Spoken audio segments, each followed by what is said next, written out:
Before you can start selling on a page, you need to integrate with your payment systems, which is a PayPal account and a Stripe account. And you can choose to use both or one or the other.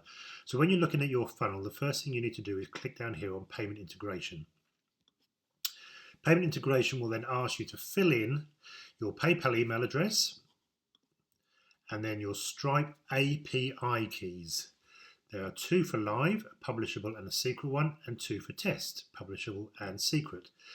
The reason there's live and test is so that you can test your payment form without taking actual payments until it's working and you're happy, and then you switch to live and it uses your live keys. Click on the Get Them Here link when you're ready and you can get your API keys from stripe.com and pop them into this form. If you haven't got a Stripe account, create one, it's free to do so.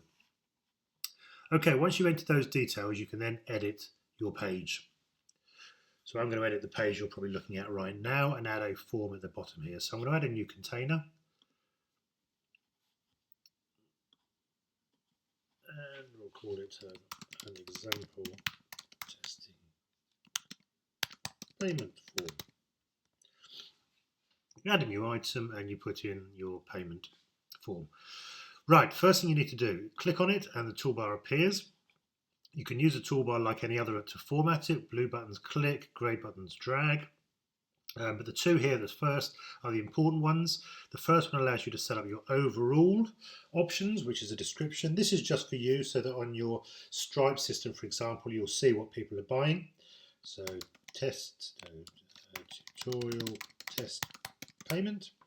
Item code is actually only for PayPal and is optional, and a web address where you want them to go to after successfully paying. So I'm going to put in the tutorial page. Select a currency, dollars, euros, pounds. If you've got a currency that's missing and we can support it, we will add it.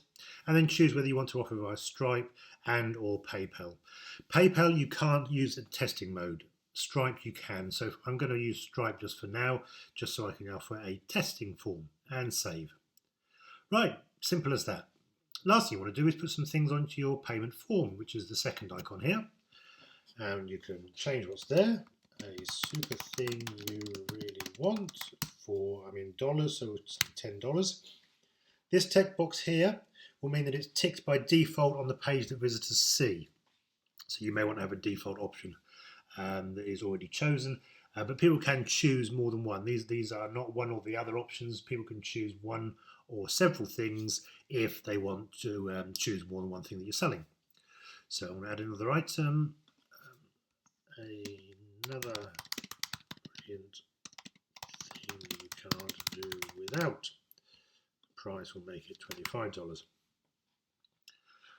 In fact, I'll tick one there just to demonstrate it. This down here, hide cart on page, will hide the sort of the shopping cart on your page. It will just leave the button, the pay button. Hide cart on page combined with this tick box is really useful. So if you've got one thing you're selling, you just want to show a buy now button, you can tick the item, your single item, and tick hide cart on page. It will already be selected and the button will just appear as a single button which people can then click on. But if you've got lots of things to sell, you can offer a list that people can choose from. Okay, and save. And that's it. So click and save. As I say, usual things you can do, change the width and so on borders. I'm not going to go into all of the detail, particularly here. Let's just give it a nice background blue. Let's increase the padding and the borders. Well, actually, a lot of checkout forms do have a sort of a dotted border, don't they, in red. So let's just do that. Set the border size and then change it to a dashed. There you have it, a payment form. So let's exit. Actually, I don't want to exit because I want to preview it first. So let's just save that and preview. Previewing does actually save your page. That's an old video. That video will be this video by the time you watch it, and there's our form. So If I click on here, the total goes up to 35 or back to 25, depending what you want. We're in test mode, and I'll put here instructions on what credit card to use, so you or anybody else could put this information in and test your form. All the 4242s, expiry date as long as it's in the future, and any CVC code. Oh, and I haven't put my keys in. Okay, well there's a good example. If I haven't put the keys in, you get told. So that's the first step of this video. If I had, then I'll click on pay and it would take payment and it would then go to my redirection URL.